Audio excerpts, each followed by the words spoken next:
Good morning, all the students. I'm Shivam Saxena, your political science teacher.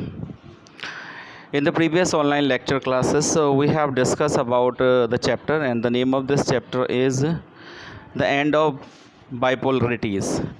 Under this chapter, we have discussed few things, or I think half of the chapter we have already covered in the online classes. We have covered till the separations of the power of the communalism and socialism from the Russians, and that become a reason for the disintegrations too. Today, in this video, we'll discuss about the shock therapy in the post-communist regime. As we have already told, I already told you about in earlier videos or earlier online classes that Russia, that was USSR, the unity of Russia was known as USSR, the combined group of Soviet group. It was basically have a type of the government that was communalism and socialist. But as per the end of the bipolarities, we have already discussed that the people of this countries was not happy with this communalist system and socialist systems, and gradually the countries which was in the allies of the USSR has made themselves separate.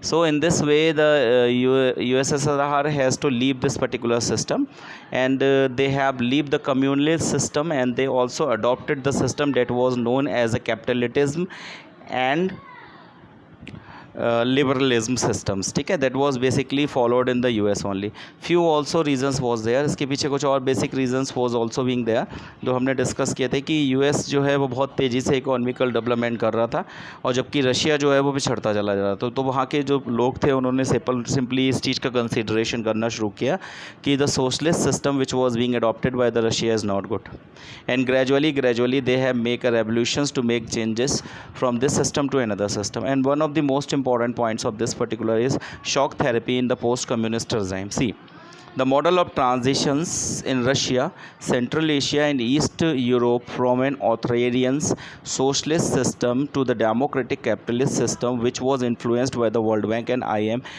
infant mortality, that IMF came to be known as a shock therapy. देखिए, तो हम generally discuss करेंगे जो Russia है, Central Asia और East Europe. जैसे हमने आपको बताया था कि ईस्टर्न पोर्शन जो है यूरोप का, it was being covered by the Russia only.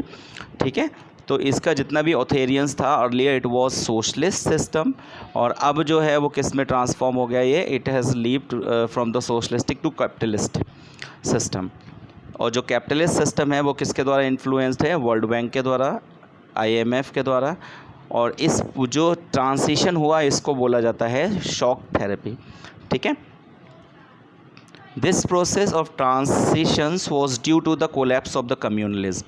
यानी ये ट्रांसिशन जो हुआ है उसके पीछे बेसिकली क्या रीज़न रहा है, कोलैप्स ऑफ कम्युनलिज्म. अगर कम्युनलिज्म का कोलैप्स नहीं होता तो ये ट्रांसिशन सिस्टम्स नहीं होता.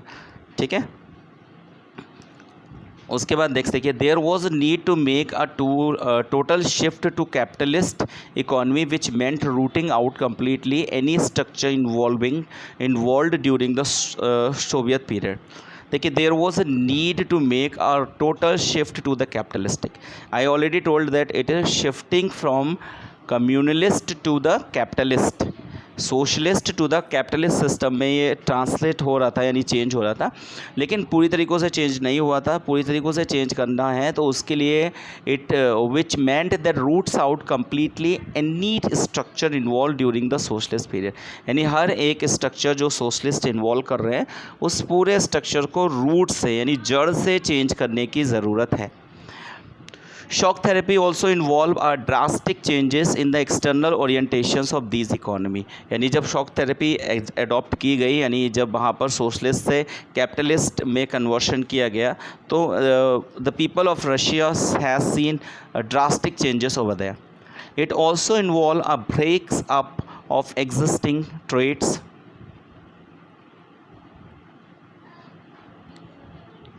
existing trade alliances amongst the country of the Soviet blocks, ठीक है. It also involve the breakup of the existing trade alliances. जो एग्जिस्टिंग ट्रेड अलाइंसेस थी उनका ब्रेकअप्स भी देखा गया जो सोवियत के साथ यानी यूएसएसआर के साथ जुड़ी हुई थी, ठीक है. तो this is all about the post regime of the communist and the shock therapy. अब कौन कौन से कॉन्सिक्वेंसेस थे शॉक थेरेपी के लिए, शॉक थेरेपी के लिए? Let's have a look. The shock therapy brought ruins to the economic and disaster upon the peoples in entire regions. Shock therapy ने क्या किया?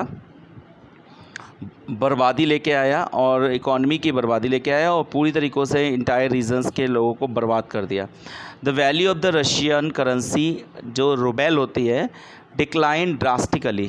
यानी शॉक थेरेपी में हुआ क्या था? पहले रशिया में सोशलिस्ट चलता था, यानी सारे के सारे डिसीज़न लेना, इवन सिंगल चीज़ के प्राइस भी डिसाइड करने की ड्यूटी गवर्नमेंट की होती थी. Each and everything is under the control of the government. लेकिन जब वहाँ पर बाइपोलरिटी का एंड हो रहा था तो वहाँ के लोग क्या कर रहे थे? अपने आप को यूएस को देखते हुए कि यूएस में कैपिटलिज्म में है और वहाँ के जो भी चीज़ें डिसाइड होती है वो मार्केट डिसाइड करती है, मार्केट बेसिस पे सारे प्राइजेस डिसाइड होते हैं चीज़ों के. तो वो सोच रहे थे कि वहाँ पर उस सिस्टम की वजह से बहुत तेज़ी से डेवलपमेंट हो रहा है. इस वजह से यहाँ के जो यूएसएसआर के पीपल थे उन्होंने खुद को चेंज करने की कोशिश किया और खुद को अलग करना शुरू किया. उनको लगा कि भाई यूएस का जो सिस्टम है वो ज़्यादा वर्केबल है और वहाँ पर बहुत ज़्यादा बेनिफिट्स भी हैं, लोगों को बहुत सारे फ़ायदे भी मिल रहे हैं. तो जब ये सिस्टम तेज़ी से चलता रहा तो चलने की वजह से मजबूरी में रशिया को अपने सिस्टम्स को शॉक थेरेपी में लेके आना पड़ा और सोशलिस्ट से वो कैपिटलिस्ट में चेंज करना पड़ा. लेकिन उसकी वजह से एक बड़ी सी प्रॉब्लम क्या हुई कि जो रशिया की करेंसी थी that is rouble decline drastically, तेज़ी से डिक्लाइन होना शुरू हो गई. People lost all their savings due to the high rates of inflations. देखिए इकोनॉमिक टर्म है इन्फ्लेशंस.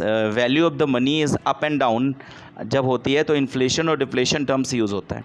तो हाई रेट्स ऑफ इन्फ्लेशन हो रहा था यानी मनी की जो वैल्यू थी वो बहुत ज़्यादा गिरती चली जा रही थी, यानी चीज़ें बहुत महंगी हो रही थी. और जब चीज़ें महंगी होना शुरू हो गई क्योंकि रशिया में पहले क्या था? सोशलिस्ट था. हर एक चीज़ का price, even a small things price will be decided by the government only. Everything is under the control of the government, media and everything. This was communalist and socialist. But now what is happening? Shock therapy की वजह से socialist किस में convert हो रहा था? Capitalist में. Capitalist का क्या मतलब होता है कि अब जो चीज़ों के प्राइजेस डिसाइड होंगे, जो इकोनॉमिक डिसीजन होगा वो एज़ पर द मार्केट होगा और as per the demand of the things होगा. अब जब हो रहा था तो उसके केसेस में इन्फ्लेशन होने की सिचुएशन हुई और इन्फ्लेशन की सिचुएशन में हाई इन्फ्लेशन रेट आ गई और जिसकी वजह से जो रूबेल करेंसी थी उसका जो वैल्यू थी वो गिरना स्टार्ट हो गई. और जब गिरना स्टार्ट हो गई तो एक एग्जाम्पल से आप समझ सकते हैं. सपोज़ आज आप 100 रुपीज़ लेके जाते हैं और जब आप आज 100 रुपीज़ लेके जाते हैं मार्केट में तो आप 100 रुपीज़ में कितनी चीज़ें परचेज़ कर लेते हैं. और उसके बाद मान लीजिए आप 10 चीज़ें परचेज़ कर लेते हो, कल आप 100 लेके जा रहे हो, आपको 2-3 चीज़ें मिल रही हैं. It means the value of the money is gradually down. Money की जो वैल्यू है वो डाउन हो रही है और चीज़ें महंगी हो रही हैं. ठीक है. रिसोर्स और मनी के बीच में जो आपका रिलेशंस है कि किसी भी रिसोर्स की शॉर्टेज होना और मनी की वैल्यूज़ लेना, यानी इन्फ्लेशन की सिचुएशन बनना शुरू हो गई. The government withdraw the subsidies which pushed large sections of the peoples into the poverty. The middle classes were pursued to proprieties of the society. देखिए अब हुआ क्या था, जैसे मैंने आपको बताया था सोशलिस्ट में सारी चीज़ें सरकार अरेंज करती है. अगर महंगी है, गरीब लोग उसको नहीं खरीद सकते हैं तो उनके लिए सब्सिडी प्रोवाइड करती है. अच्छा, इंडिया में मिक्स्ड इकॉनमी है. इंडिया में कुछ चीज़ों के रेट तो मार्केट डिसाइड करती है तो कुछ के गवर्नमेंट भी डिसाइड करती है. और कभी ऐसी सिचुएशन आती है कि इंडिया में कि कभी ये सिचुएशन हुई कि एग्जांपल के लिए मान सकते हैं कि अगर कोई भी पर्टिकुलर चीज़ है और वो एक नेसेसरी आइटम बन गया, जैसे अभी हम मास्क की बात करते हैं तो जब मास्क के रेट मार्केट वैल्यू यानी कैपिटलिस्टिक चलेगा तो मास्क जब एक नेसेसरी आइटम बन गया तब गवर्नमेंट का इंटरवेंस हुआ और गवर्नमेंट ने उसके रेट डिसाइड कर दिए, सैनिटाइज़र के रेट डिसाइड कर दिया. यानी मिक्स्ड इकॉनमी में ये बेनिफिट होता है कि दोनों टाइप की इकॉनमी का समीशन होता है. लेकिन वहाँ पर रशिया में पहले सोशलिस्टिक इकॉनमी थी जिसमें सारे डिसीजन सरकार का काम था, एक एक चीज़ पे सरकार अरेंज करती थी. अगर वो कोई अमीर है तो उसको महंगी मिलेगी और कोई गरीब है तो उसको सब्सिडी दे के सरकार अरेंज कर देती थी. लेकिन जब वहाँ के लोगों ने ज़बरदस्ती शॉक थेरेपी को अडॉप्ट किया और सोशलिस्ट से किस में कन्वर्ट हो गए, सोशलिस्ट से कैपिटलिस्ट में कन्वर्ट होना शुरू हो गए, तो चीज़ों की जब मार्केट में प्राइस बढ़ना शुरू हुए तो जो मिडिल क्लास पीपल्स थे, अब गवर्नमेंट ने वहाँ से सब्सिडी हटा दी क्योंकि गवर्नमेंट ने कहा कि भाई आप खुद कैपिटलिस्ट को अडॉप्ट कर रहे हो तो ठीक है आप कैपिटलिस्ट ही रहिए, अब गवर्नमेंट ने अपना जो सब्सिडी कंट्रोल था उसको पूरी तरीक़ों से वहाँ से रिमूव किया। अब जो गवर्नमेंट ने वहाँ के सब्सिडी कंट्रोल को पूरी तरीक़ों से रिमूव किया तो एक बड़ी सी प्रॉब्लम क्या आई, चीज़ों के प्राइस इतने हाई हो गए कि एक जनरल पर्सन उस पर्टिकुलर चीज़ को परचेज़ नहीं कर सकता था। अब जनरल पर्सन जब उस पर्टिकुलर चीज़ को परचेज़ नहीं कर सकता तो एक बड़ी सी प्रॉब्लम क्या आनी है कि चीज़ जनरल पर्पस के लिए अगर वो नेसेसरी आइटम है तो वो अपने सामान को बेचेगा या अपनी सेविंग को ड्रेन करेगा। और सेम सिचुएशन है, जब सेविंग लॉन्ग समय तक ड्रेन होती जाएगी तो सोसाइटी जो है वो पुअर होती चली जाएगी। तो दिस वॉज द सिचुएशन। ये था आपकी कॉन्सिक्वेंसेस, यानी शॉक थेरेपी के क्या क्या कॉन्सिक्वेंसेस हुए, किसके लिए, रशिया के। Most of the economic, especially Russian, start reviving 2010 years after their independence. The reasons for the revival was the exports of the natural resources like oil, natural gas and minerals. यानी जो ज़्यादातर economist थे वो revival कर रहे थे 2000 से revival करना शुरू किया 2000 से, और लगभग 10 इयर्स तक उन्होंने रिवाइवल्स किया। और रिवाइवल्स के पीछे रीज़न क्या था कि जो रिसोर्सेज थे, ऐसे रिसोर्सेज जो एक्सपोर्ट किए जाते थे उनको उन्होंने रिवाइवल करना शुरू किया। ठीक है, अब जब कॉन्फ्लिक्शंस प्रॉब्लमेटिव हुआ, यानी कॉन्सिक्वेंसेस पब्लिक के लिए और सरकार के लिए अच्छे नहीं थे, तो क्या होगा, टेंस और कॉन्फ्लिक्शंस कॉमन है। एग्जाम्पल के लिए मान सकते हो कि सरकार ने कोई भी रूल बनाया और पब्लिक उससे खुश नहीं है तो लड़ाई होगी, टेंशन का सिचुएशन बनेगी, और जब टेंशन की सिचुएशन बनेगी तो आपस में कॉन्फ्लिक्शंस भी होगी। तो there was a tension and conflictions most of the former socialistic republic and many have the civil war and insurgencies. ज़्यादातर जो उसके सोशल रिपब्लिक के लोग थे उनमें सिविल वॉर की सिचुएशन हो गई, आपस में लोगों ने लड़ना शुरू हो गया।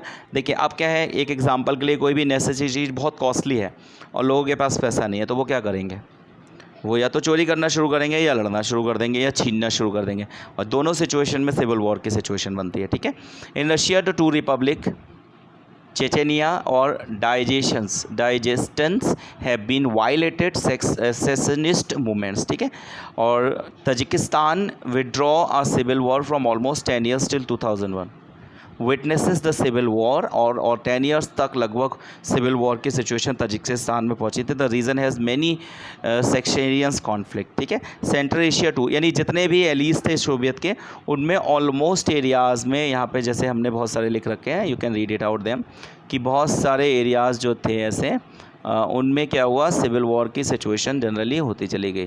ठीक है, बहुत सारे multiple places were there where we have seen the civil war situation over there. और उसके पीछे, अच्छा, ये सिविल वॉर और कॉन्फ्लिक्शंस के पीछे रीज़न क्या था, शॉक थेरेपी। अगर ये शॉक थेरेपी नहीं हुई होती तो ये टेंशन की प्रॉब्लम्स नहीं होती।